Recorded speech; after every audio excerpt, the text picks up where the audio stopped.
Hi. How's everyone doing? Yeah. Normally I ask for cheering, but all right, why not?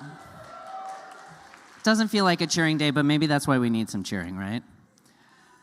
Well, look, whatever else is happening in the world, I'm really glad you're all here. Whether you're in this room, you're watching online, thank you very much for being here tonight. Live from NYPL started 20 years ago, and tonight we are beyond honored that we're going to kick off our 21st year with Jenny Boylan and Roxane Gay. It's like a pretty good duo. And this spring, we're going to be welcoming a diverse, I know that's a bad word now, array of speakers and performers. This month, Sarah Lewis and Nell Painter will be here, as will give it up for Sarah Lewis and Nell Painter. Also, cast members from the Met Opera's Moby Dick. Let's cheer all night. I think we all need it. And we're also going to celebrate 100 years of The New Yorker. And later in the spring, we'll highlight the lives and work of immigrants in New York, activists and human rights crusaders, international poets, queer icons, historians of race. Starting next month, we're going to bring back our popular happy hours right here in this building. In June, the Public Mobile Shakespeare Unit is going to be back for a second year of free Shakespeare in front of the library. So there's that and a whole lot more, and all of it is free. If you want to slip me a 20, we can talk.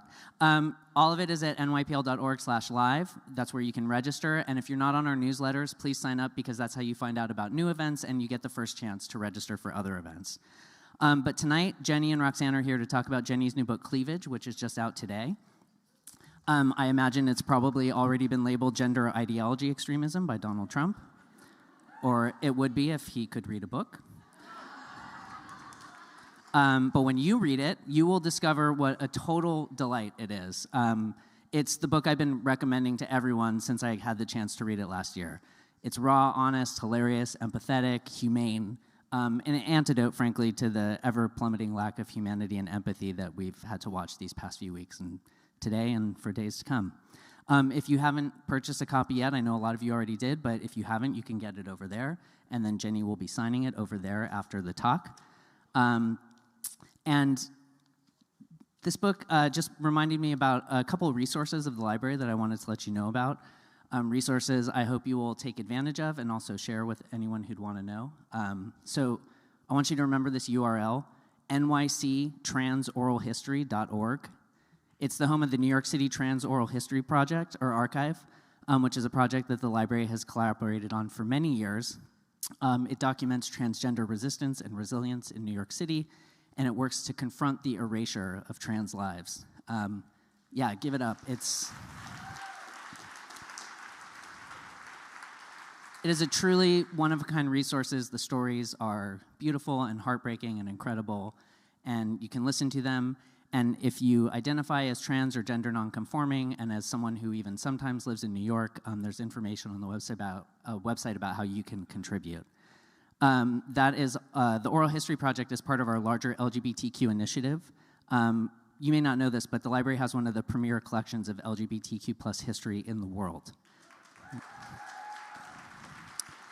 And at a moment like this, keeping that history alive is a big deal, not just for us to preserve it, but for you to access it and to consume it. There are academic books, popular books, rare books, and magazines. There are 300 archival collections. All kinds of stuff, all of it available for free. All you need is your library card. So to learn more, to donate if you like, to search the collections, go to nypl.org/LGBTQ. Thank you for letting me make that commercial. We continue to believe that knowledge is power here, and we make that power available to everyone.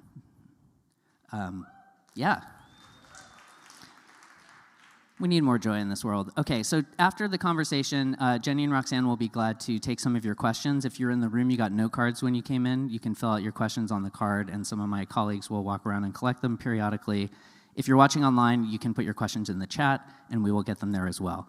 Live from NYPL is made possible by the continuing generosity of Celeste Bartos, Manaz Isfahani Bartos, and Adam Bartos, and of course, by everyone here. So thank you again for being here, and let's please give it up for Roxane Gay and Jenny Boylan.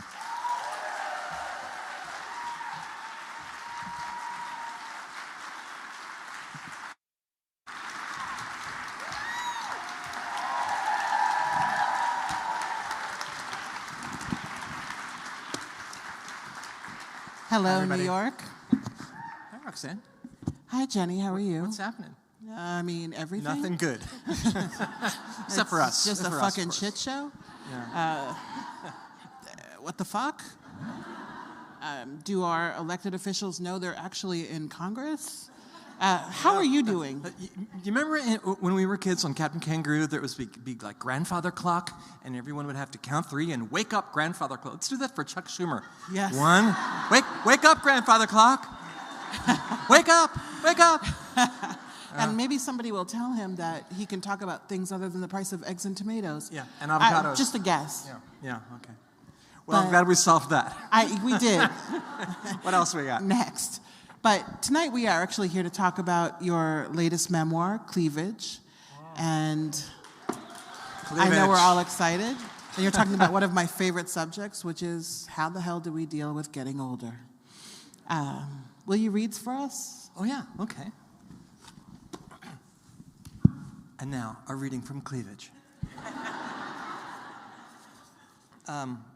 This is the introduction. It's like 3 pages long. We shouldn't be here too long. I was born in 1958, the second day of summer.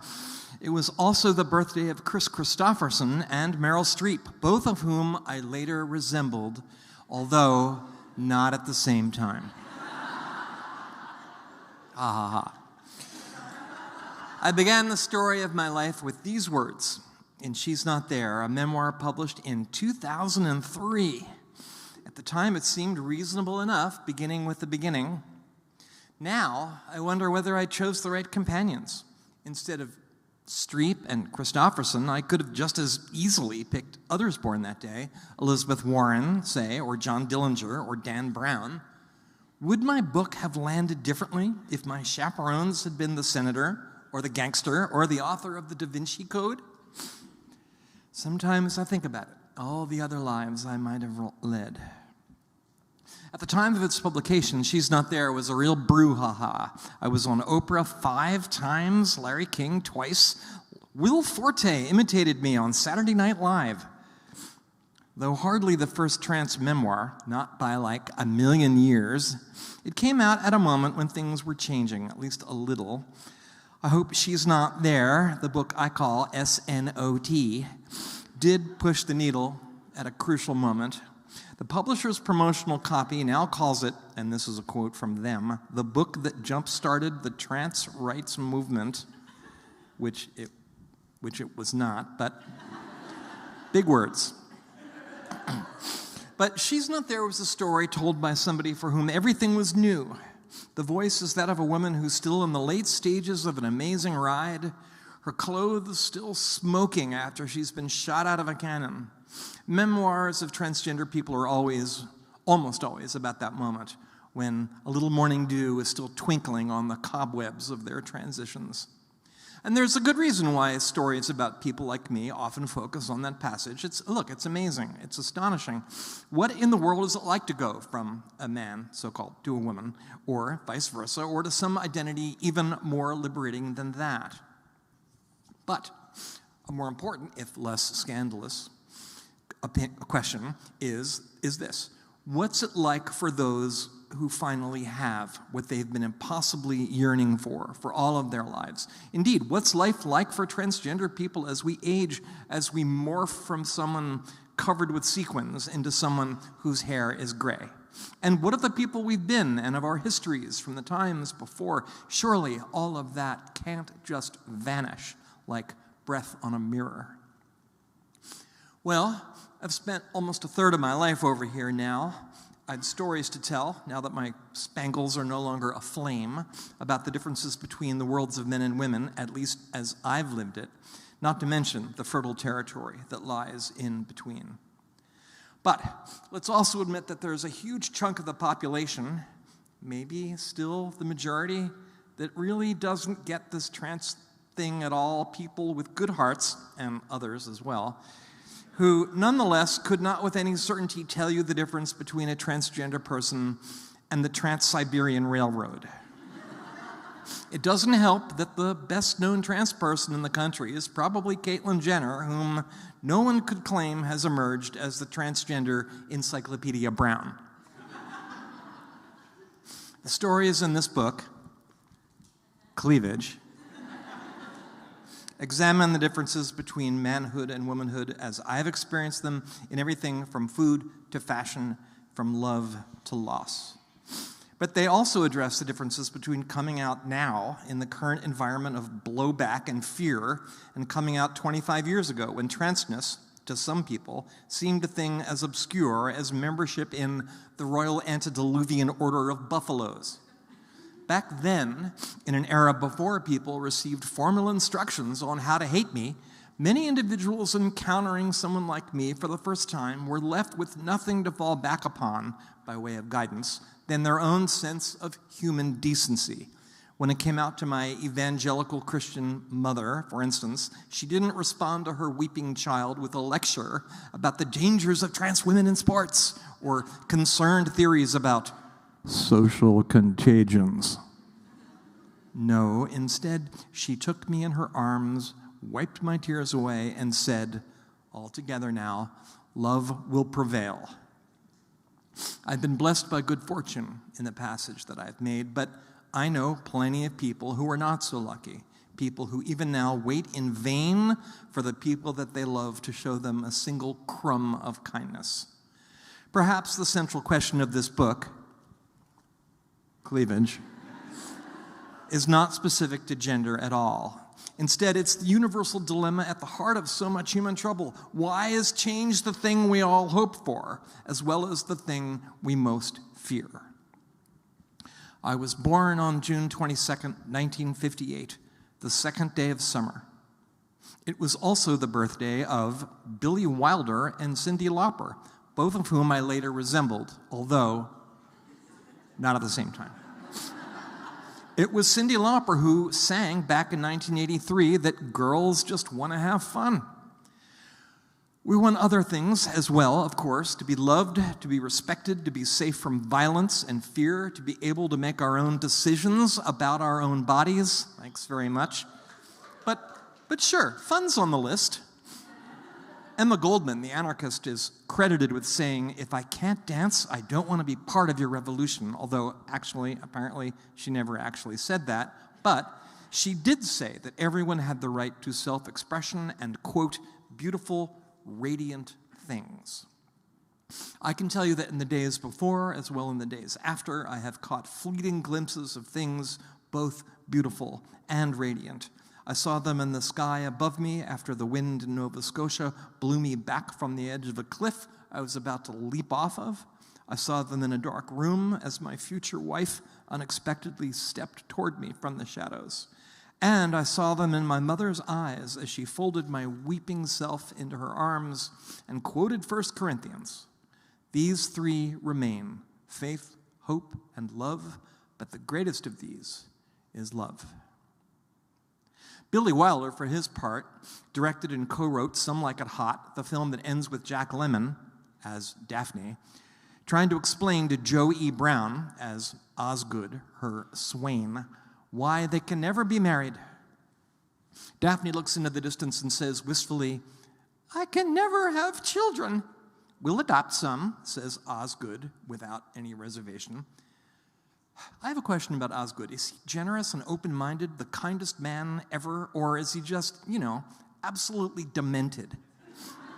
After all this time, I'm still not sure, even though I've looked at things from both sides now. Maybe at this late date, it doesn't matter. It's life's illusions, I recall. I really don't know men or women at all. Oh, you don't understand, Osgood, Daphne cries. She rips off her wig. I'm a man. Osgood looks at her with obliviousness or what might, just possibly, be love. Well, he says, nobody's perfect. A reading from Cleavage.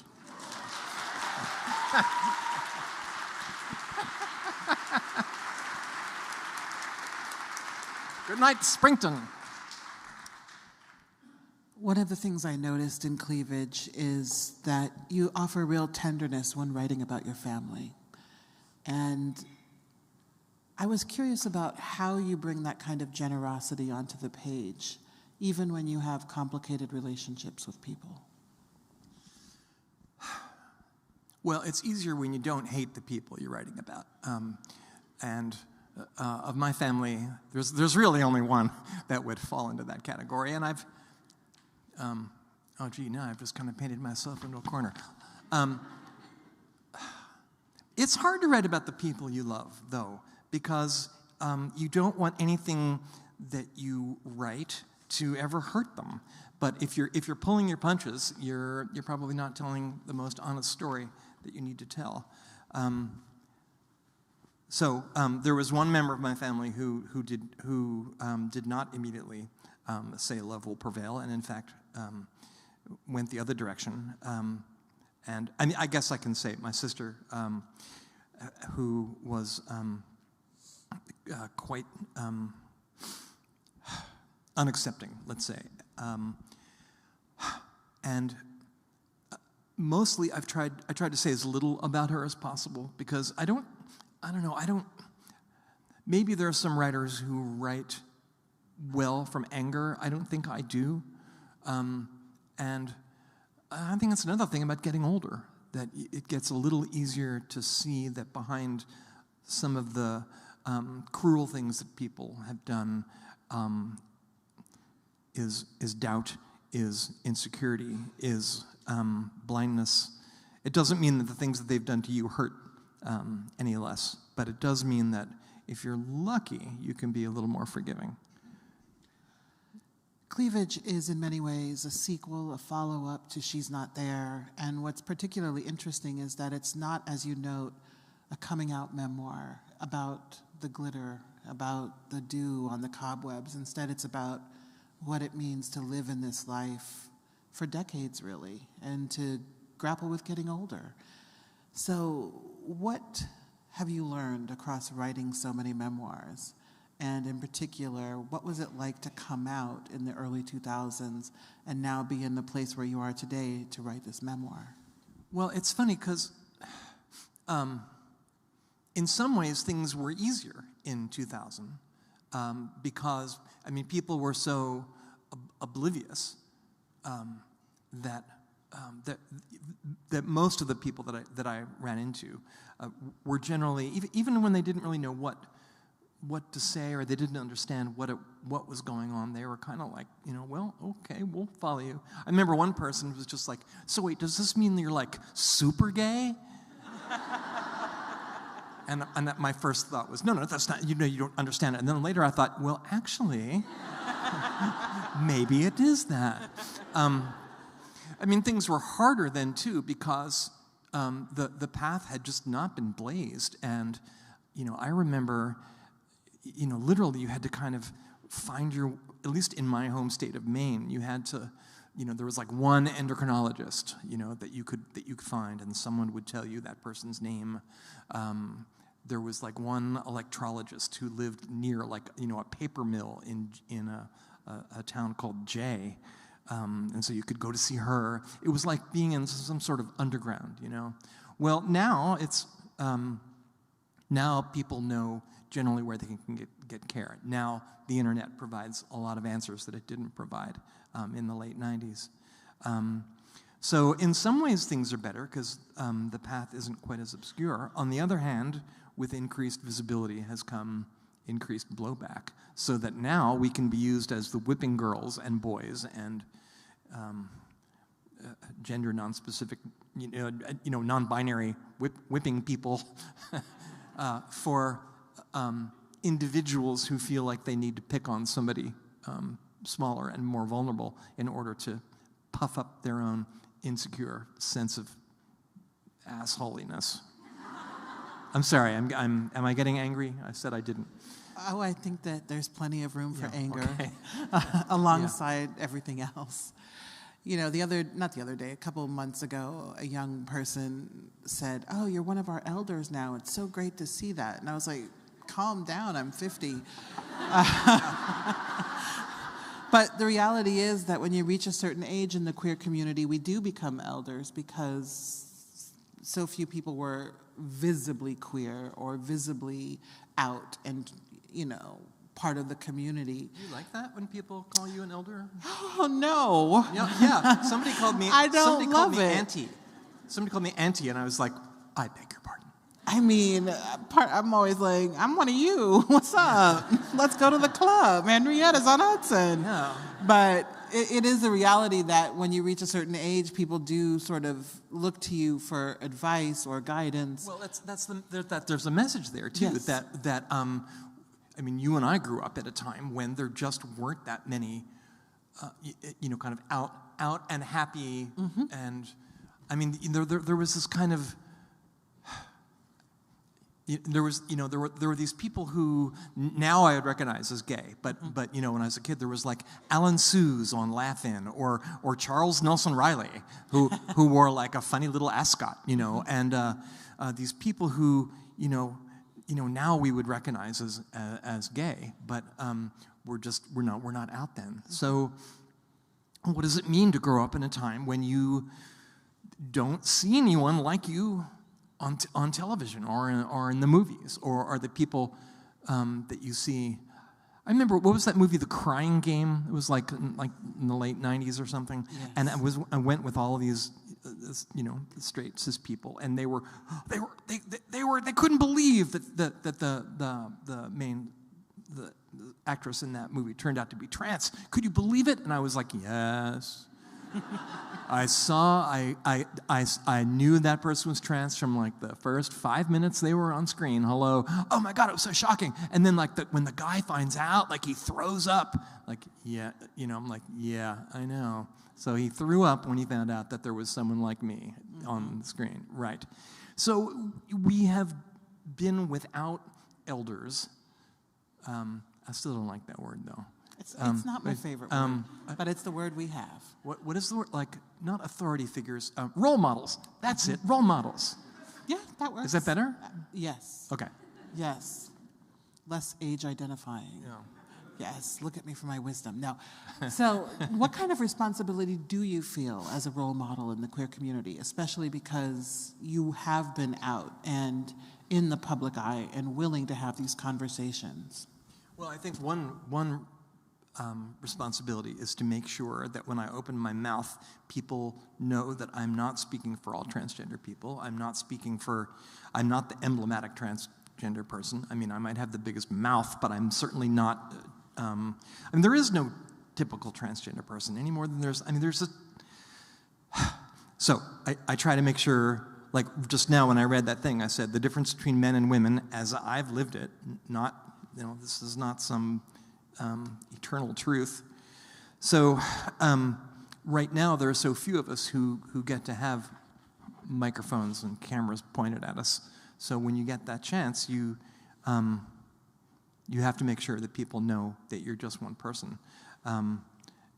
So I guess that's one thing. I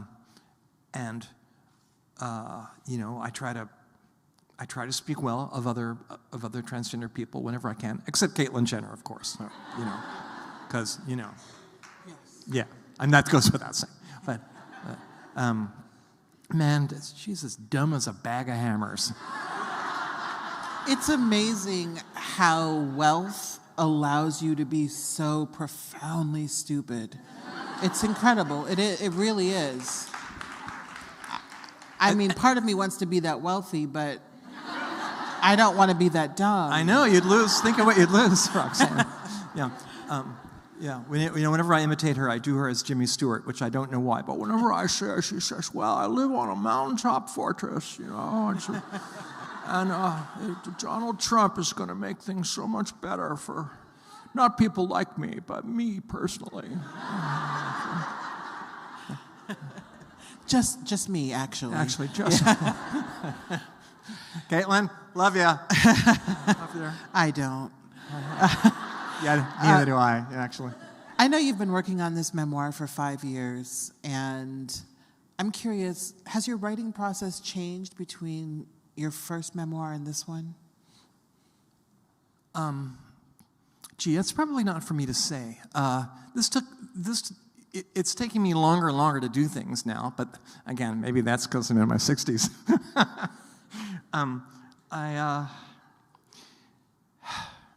I mean, She's Not There is very much, it's kind of it has a pretty clear timeline.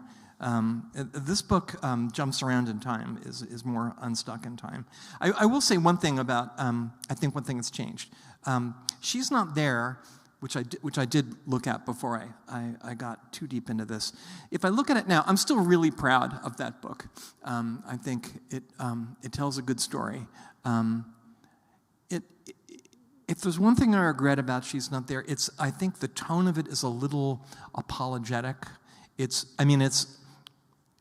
really aimed at like a cisgender, book club mom audience. It's kind of begging for understanding. There's a tone to it where it's like I'm saying, I'm really not a bad person. I just had this problem, and I somehow found the courage to overcome it. I think I care a little bit too much in that book as an author. I think I'm a little bit too concerned with people's approval, which, I think I'm wired to seek approval, which is not a thing I'm proud of. But I think I'm a little bit less waiting for people I've never met to approve of me before to give me permission to be myself. And it's certainly a thing I see in my students' generation, in my daughter's generation, that there's just not a sense of needing to apologize or explain. There's kind of a sense of, well, this is it. Don't like it? Fuck you. And I kind of wish I had that. I'm aspiring to that. Maybe I'm getting closer. As you aspired to that, did you find that you were able to be less interested in the approval of others as you wrote Cleavage? And as you thought about what you wanted to put into the book? Yeah, I think Cleavage is a little bit more of a difficult book in that it is a memoir, but it's a memoir more in essays rather than a series of chronological chapters. And it jumps around in time. The things keep threading back, which is the thing I love to do as a writer. I love to kind of use, to kind of, weave things together and into a mosaic. But I think, so I think Cleavage might be a little bit of a harder read, but that's good. It should be hard. The life that it's about was hard. So, yeah. How did you settle on the title? Because the minute I heard the title, of course, you have these kinds of mental associations, but I know that you also considered both sides now. Yeah, it was going to be both sides now. Actually, originally it was going to be He's Not There, because I wanted to aim it to let people know that this is a bookend to a book from 20 years ago. I've always liked using song titles. And so I had both sides now. There was something binary about both sides, though, that kind of rubbed me the wrong way. So I was thinking about division, and I was thinking about separation. I was just looking in the thesaurus, and there was cleavage, and I thought, oh, geez, okay. So I was kind of unsure about it. And I went out to a dinner with a friend that night. I asked him, I was thinking He's Not There. I had a bunch of ideas. And I said, but what do you think of Cleavage? And he just started laughing. And I thought, okay, well, that's either a really good sign or a really bad one. I don't know. I think that the subtitle, Men, Women, and the Space Between Us, does a lot of work. And especially the space between us, because if there's a particularly... One of the biggest differences between coming out as trans now and coming out when I did is that non-binary folks have... that's a way of being in the world now. And I'm speaking as a very binary woman. Most of the trans people that I meet are non-binary. So I wanted to make sure that, the space between us reflected that. Cleavage it's a really interesting word. I learned this. It's called a contronym, which is a word that means its own opposite. So to cleave to something means to stick really close to something, but it also means to separate, and then and then we talk about cleavage in the other meaning, it means the space between things. So cleavage, as a single word, it does a lot of things. And so I thought that was really cool, because I think that's the way a lot of transgender people see their identity. We're coming together with something, we're separating from something, and we're between things. And, depending on what day of the week, sometimes it's all three. I find that with each progressive book, I learn something new. I learn how to write that specific book, and I tend to walk away with some kind of lesson. Not lesson, that's not the right word, but something I've learned about the writing process through that writing experience. What did you learn through the process of writing Cleavage? Well, one thing that I'm proud of is that I'm a really good reviser and rewriter, because this book went through so many different incarnations. I kept putting things in and taking things out, reordering things, and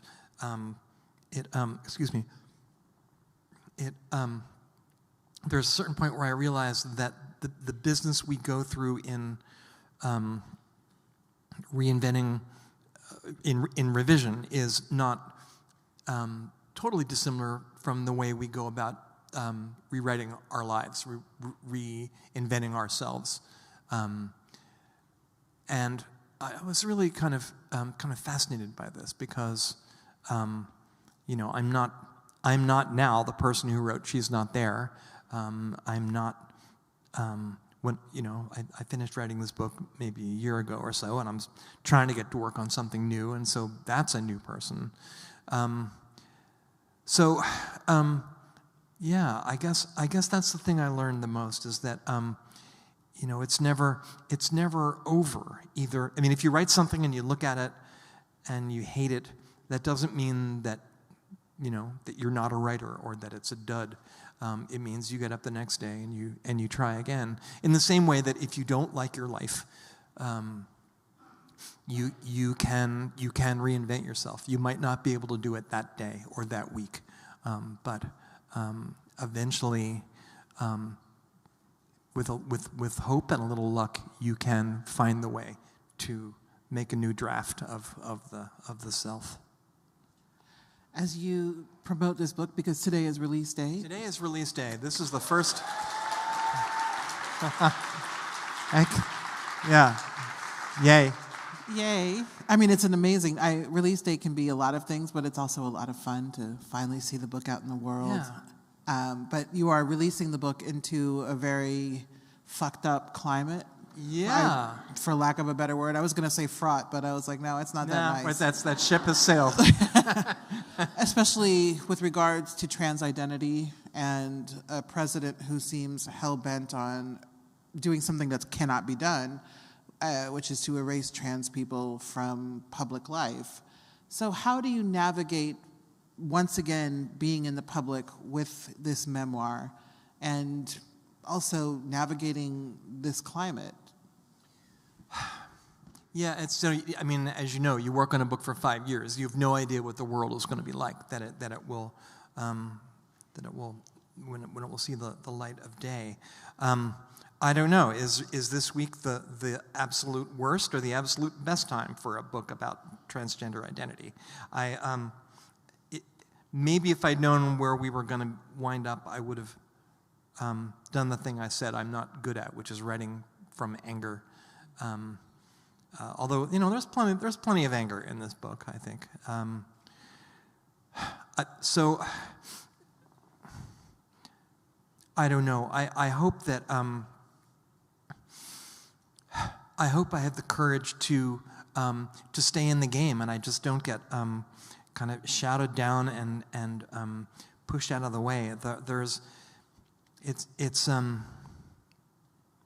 I mean, I've had people criticize and be mean about things I've written before. I've had people come up to me on the streets of New York and start yelling at me, especially back when I used to write for the Times more often than I do now. I mean, and of course, with good reason. One time I gave a reading in Findlay, Ohio, one time, and a kid came up to me after the reading and he said, "Professor Boylan, I really I wanted to tell you how much I enjoyed your reading, and thank you for it. I mean, it really opened my mind because, before hearing you tonight, I used to think people like you should be exterminated. So thanks, Professor. And I was like, well, thank you. And I was back thinking, did he say exterminate? So, I don't know.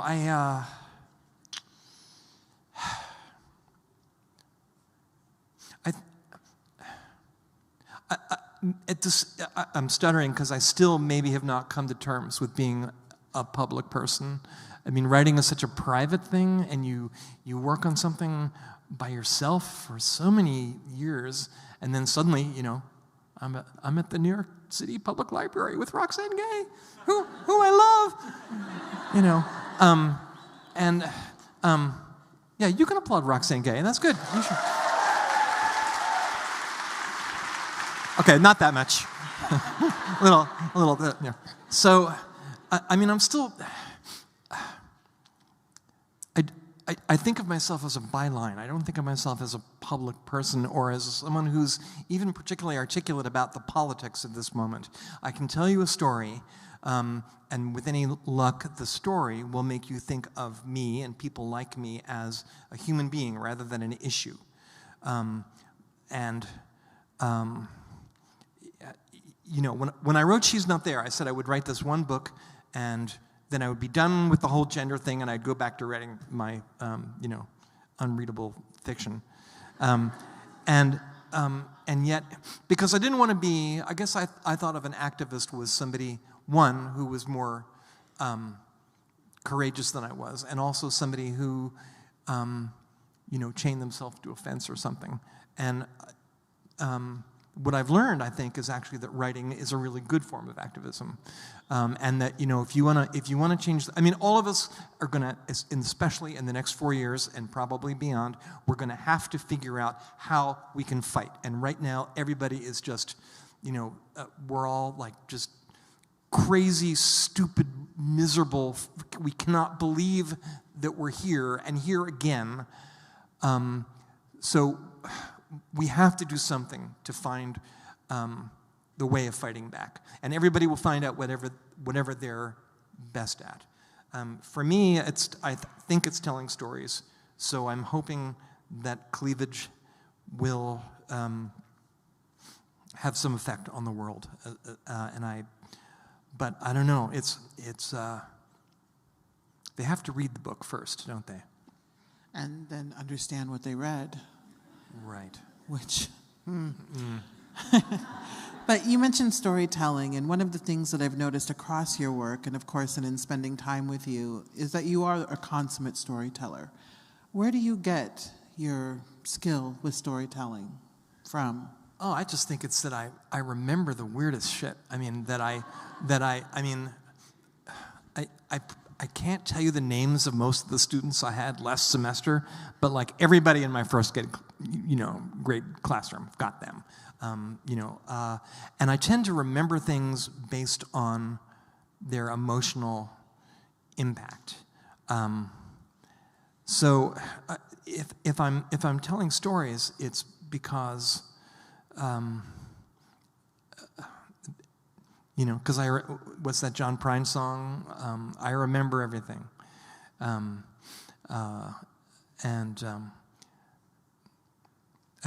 was it Sydney who said the purpose of art is to amuse and instruct. So amuse. So I want to entertain people, but I want to, I want to educate people. I want to teach them something. I want them to learn that there are transgender people in the world and that we come in all these many flavors. But I also, I guess I want that experience to be entertaining. That sounds like a dirty word, but I want to teach people something, but I also want that experience to be fun. No, it should be. I remember many years ago, in one of the year that Isaac Bashevis Singer edited Best American Short Stories, he wrote that fiction should do two things, educate and entertain. And we do tend to forget the entertainment aspect of it, but I think it's critically important. Otherwise, how else do you connect with the work? Which reminds me that you use humor very well. And we heard some of that humor in the introduction. How do you think of humor as you think of the ways in which you engage in storytelling? Well, I think humor in America is in some ways it's in sad shape because I mean our humor tends to be these kind of mean jokes about other people, or they tend to be fart jokes, or and I mean I'm not against a good fart joke. I mean, but I guess I feel like the kind of humor that I'm most concerned with is the kind that comes from something really terrible, and it comes from a truth that I guess I'm interested in that line right between what's funny and what's sad. There was a line in She's Not There about the time I went up to Nova Scotia to jump off a cliff, in fact. And the night before I was going to do that, I'm in this hotel and I'm wearing my rundown wig. I used to have this ratty wig that would make me look kind of like a rundown Joni Mitchell, which is actually the look I'm still shooting for, to tell you the truth.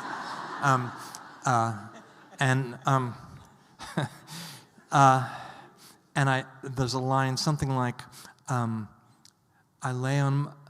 thought about just moving up here. I could tell everyone I was Canadian. And then I lay on my back and sobbed. Nobody would ever believe I was Canadian. Ha ha ha. So that's not, I mean, I don't tell that joke or that line because it's particularly brilliant, but because, you have this line of, I can tell everyone I'm Canadian, which is kind of funny, and then I lie down and then I'm crying, which is not funny, and then I say, nobody would ever believe I was Canadian, which is kind of both. So I'm interested in the kind of humor that tells the truths that are too dark for any other expression. I mean, I think we have a very low expression of humor, like, come on, get serious. Well, I was serious. That's why I told you a joke. Right? Absolutely. You're also a professor, and I am always curious about people who both write and teach. Does your teaching at all help inform your writing? No, my teaching means I can't write while I'm working because it's just too much of a big job. Back when I was writing columns for the Times, I could write a column, maybe one column a month while I'm grading papers and teaching. But to write a long thought. A book is a long thought. I kind of need the time to think and to read. The one thing it does, though, it connects me with young people. It connects me with my students, because to be 20 years old now means something a whole lot different than what it meant in 1978, apparently. So that's what. Yeah, and I think most of the non-binary people I know have come from former students and current students of mine. Oh, really? Yeah, I think so. Yeah, because a lot of the trans people from my generation that I know were very, very binary. Trans men, trans women. Yeah, that makes sense. I noticed that quite a lot with my students as well, which is always interesting, because in many ways it means we really have made progress. Which is probably why we see all of the pushback to progress as well. But I'm glad that that space exists and that there is a body of literature that has helped expand that space. And you mentioned that you're working on a new book. Now, was that metaphorical, or are you actually working on a new book? I'm at the early stages I'm actually working on two books, one of which is a fairly commercial book about someone who's actually really, really angry with this particular moment in history. And I did some research. I talked to a friend of mine who's a pharmacist, and I said, look, if you just say you wanted to start poisoning people, like how would you go about that? I mean, and would they, what kind of poison would you use, and how long before the people at CVS would know it was missing? I mean, could you? So that's one idea. And the other one is just completely a very difficult mosaic of lots of idea of I won't even go into it other than to say it also contains some alternative stories of women who are, I think of as particularly ferocious. There's a chapter about Amelia Earhart who does not die. I'm working on right now about one about Mama Cass, who does not die. So, yeah. I see in your hands some very frightening looking cards. Yes. And this one. This just in. Okay. I am going to ask that one too. I want to make it seem like, oh no, not that question. Okay. But we'll start with this one. What is a trans story you haven't seen told yet that you want to tell? And what about one you'd like to see someone else tell?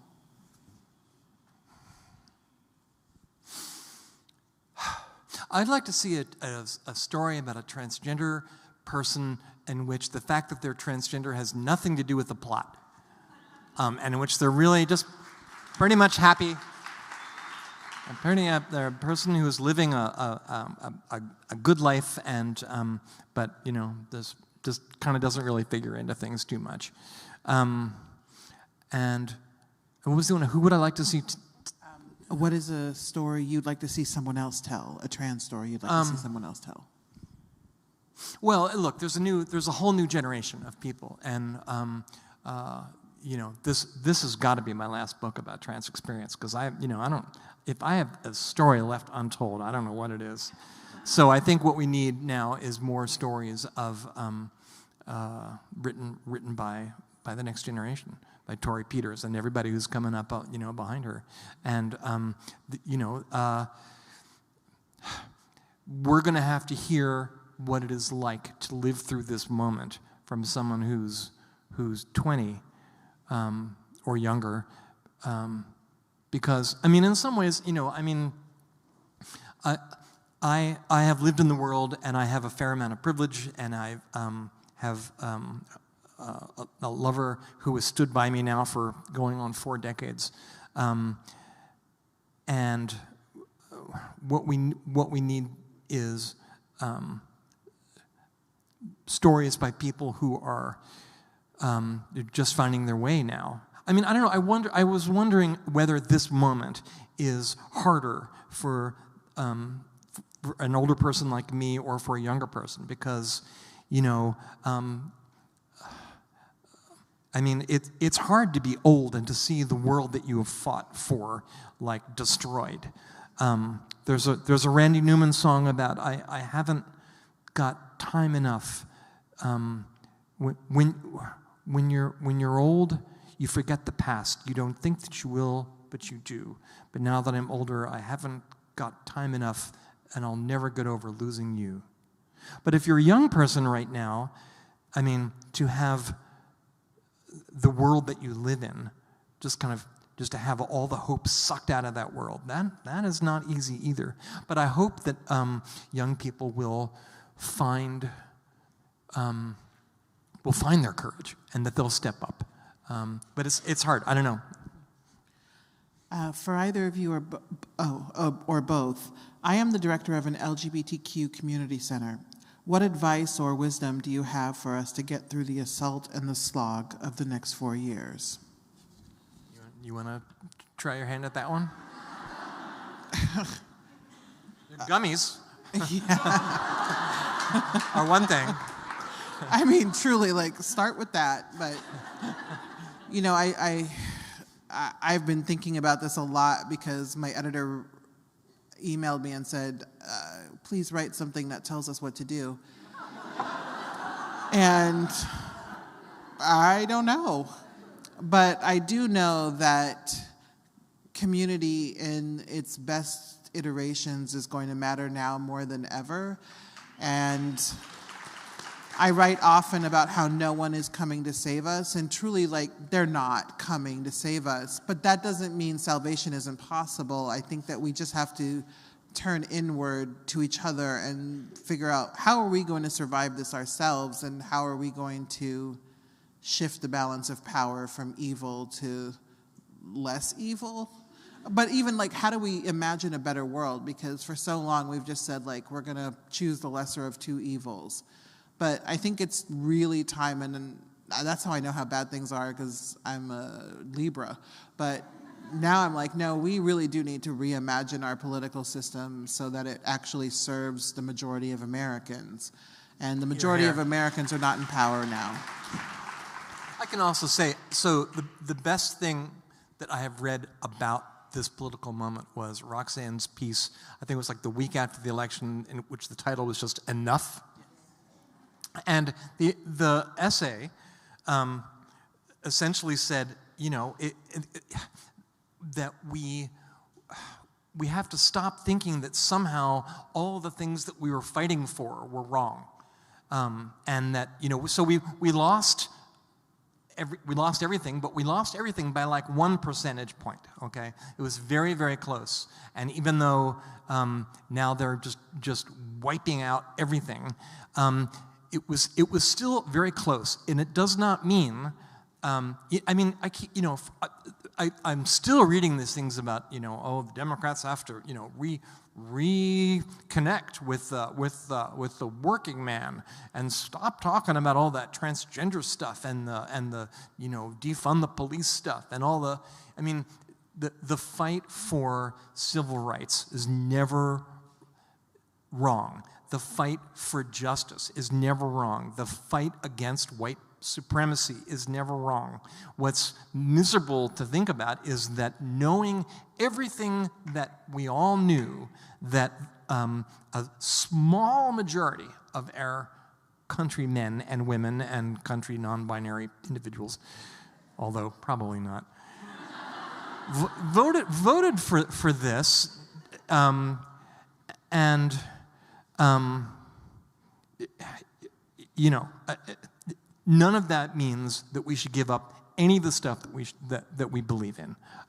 So what do we do? How do we get through the next 4 years? We look, lick your wounds. I think a lot of us are still doing that because we cannot fucking believe that it's like this. But when you get the chance, find the switch on the megaphone and tell your story. Make art if you can, and tell your stories in any way you can, and just refuse to go along with the idea that fighting for justice was somehow a moral failing. You know, so have hope. Yes. This is, well, all of the questions are about the same thing, and they're all necessary. How will trans people receive the medical care they need during this administration? In light of the recent news story about NYU Langone cowards, what are the best solutions to trans people being denied medical care? Will progressive states need to lead on this? Well, yeah, I guess I don't know the answer to that question. I hope that the presidents of hospitals and the boards that support them will find their backbone and continue to provide medical care for people who need medical care, period. And if you're a transgender person, so I hope you can find the medical care that you need, but a more immediate need may be finding your community and making sure that you're not alone, because on top of everything else, I think right now a lot of us can just feel as if we are friendless in the world, and you're not friendless. there is a big community of trans and non-binary and LGBTQ people who will have your back. So it's easy for me to say, don't let the bastards get you down, because, well, actually it's not easy for me to say, because the bastards have me down. That's the best I can do with that question right now. For both of you, what are your thoughts on queer and trans representation in media, especially with the recent release of Amelia Perez? Where do we go, or where should we go from here? Did you see that movie? No. I have not seen that movie. I didn't see the movie because I'm petty and I saw the racist tweets first. And so now I'm like, nah, I'm good.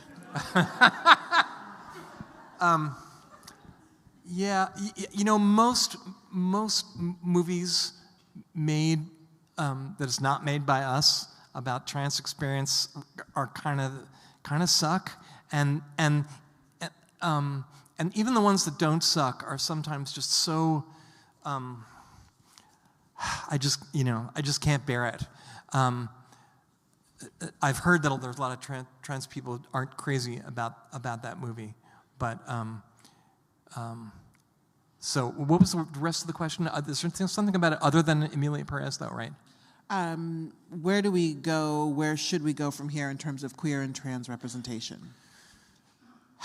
Well, let's see. How many transgender people are there who are hosting a nightly newscast? Let me think. I can tell you. So I was, I was the only regularly appearing transgender columnist at the New York Times, and then they didn't renew my contract, and they got in Pamela Paul and David French. Then they got Masha Gessen, which is good. If Masha gets a little more, experience, I'm sure they'll be a big success. But that was a little joke. I don't know. It really sucks. There's not a lot of I guess there's Anderson. Is CNN still on? Oh, I was like, Anderson, who? Cooper, isn't it? Yeah, he still hasn't quit yet, but okay. Maybe I don't know. Tomorrow. What should we do? I don't know. Change the channel. The news is not great. I don't look to LGBT. There's not that many LGBTQ people that I look to in the news media, unfortunately. Yeah. Are there people you look to? Who do you look to? I don't watch the news. Oh, do you read news? I read the news. Sorry, I am informed. So who do you read? I'm just not going to watch them fucking talking all goddamn day. And like they laugh like they're at a cocktail party. The world is falling apart. What are you doing, Joy? Like, what is up? We watch MSNBC when we have to. My wife is into it. But I just prefer to read my news. You know what I love? I love Rachel Maddow's neck. She's the most amazing neck. Have you seen it? It's like, she's got the strongest. No? Okay. She's got a really great neck. Yeah, I'm happy for the people that look to her for analysis and synthesis of the news. What's the next question on the card? Yeah. She's great. I just hate all of them right now. What's the difference between the version of yourself that wrote Cleavage and the person you are today? And how has the birth of Cleavage changed you? The birth of Cleavage. Dun, dun, dun. And now the documentary, The Making of Cleavage. I think you'll find that I'm pretty much the same person. Although, I'm a little bit older. I'm a little bit sadder. I'd hoped that the future would be different and be better.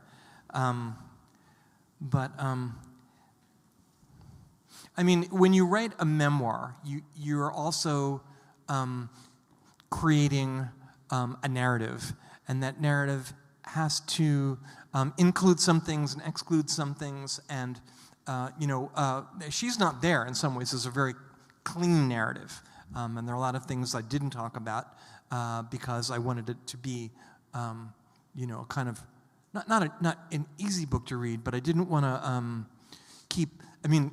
to tell the truth, you really have to kind of keep contradicting yourself a lot because, there's just so many different aspects to our lives. Cleavage is a little bit more gnarly, and in that way, I think is a little more truthful. That also makes it a little more difficult to read, I think.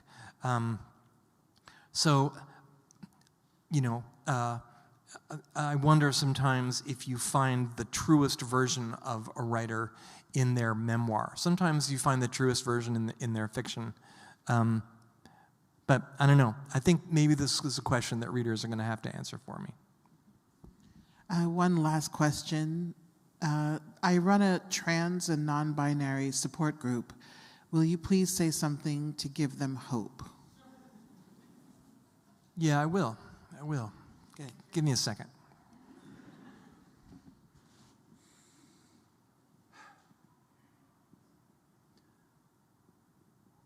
Well, here's what we know. Right now, things are really bad. And they're not just bad for queer and non-binary and trans people. They're bad for a lot of people. They're bad for anybody who doesn't kind of fit into this 1950s all-male review of singing and dancing that these people have prepared for us. It is hard. We have been through hard times before in this country. We have been through a civil war. We've been through depression. We've been through,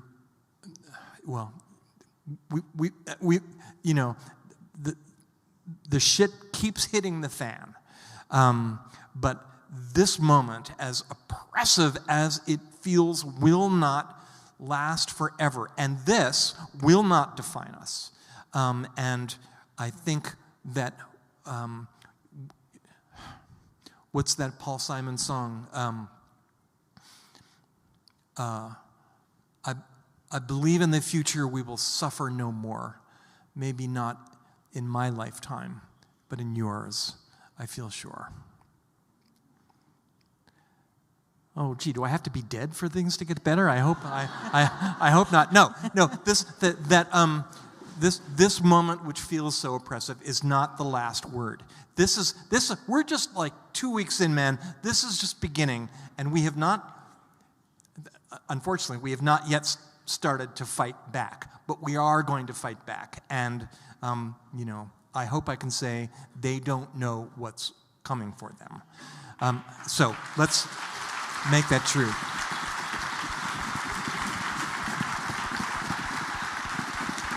Because there are more of us than there are of them. I mean, is this really what the majority of Americans wanted? This? I don't believe it. I won't believe it. So we just have to work for it and not lose our hope. And keep telling your stories. Thank you so much. Jenny Boylan, author of Cleavage. Roxane Gay.